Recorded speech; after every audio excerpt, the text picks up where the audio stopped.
Chapter 3. Dr. Jekyll was quite at ease. A fortnight later, by excellent good fortune, the doctor gave one of his pleasant dinners to some 5 or 6 old cronies, all intelligent, reputable men, and all judges of good wine, and Mr. Utterson so contrived that he remained behind after the others had departed. This was no new arrangement, but a thing that had befallen many scores of times.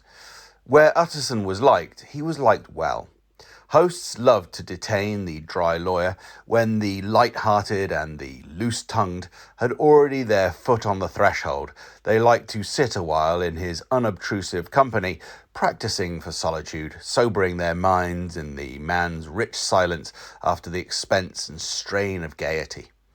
To this rule, Dr. Jekyll was no exception, and as he now sat on the opposite side of the fire, a large, well-made, smooth-faced man of 50, with something of a slyish cast perhaps, but every mark of capacity and kindness, you could see by his looks that he cherished for Mr. Utterson a sincere and warm affection.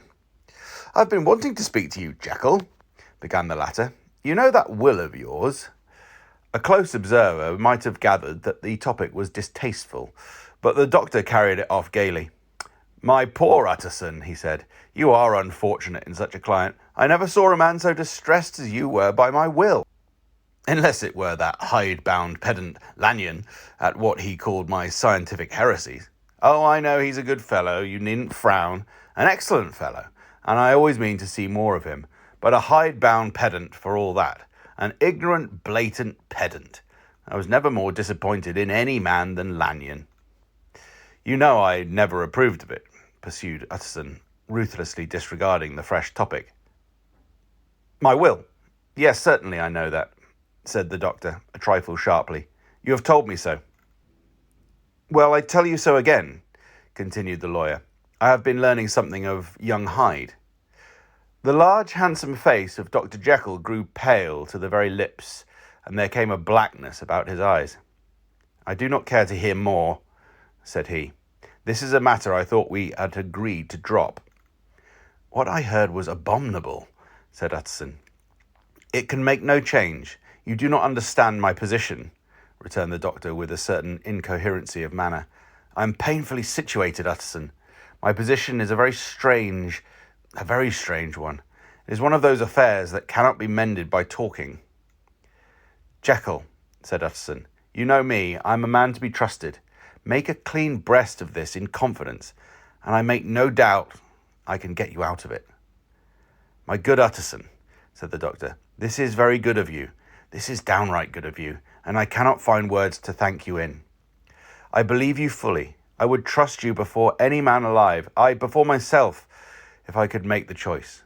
But indeed, it isn't what you fancy. It is not so bad as that. And just to put your good heart at rest, I will tell you one thing. The moment I choose, I can be rid of Mr. Hyde. I give you my hand upon that. And I thank you again and again.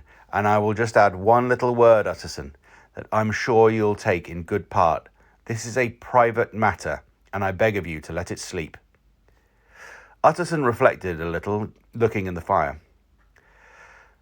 "I have no doubt you are perfectly right," he said at last, getting to his feet. "Well, but since we have touched upon this business, and for the last time, I hope," continued the doctor, "there is one point I should like you to understand. I have really a very great interest in poor Hyde. I know you have seen him. He told me so, and I fear he was rude. But I do sincerely take a very great interest in that young man. And if I am taken away, Utterson, I wish you to promise me that you will bear with him and get his rights for him. I think you would if you knew all, and it would be a weight off my mind if you would promise." "I can't pretend that I shall ever like him," said the lawyer. "I don't ask that," pleaded Jekyll, laying his hand upon the other's arm. "I only ask for justice. I only ask you to help him for my sake when I'm no longer here." Utterson heaved an irrepressible sigh. "Well," he said, "I promise."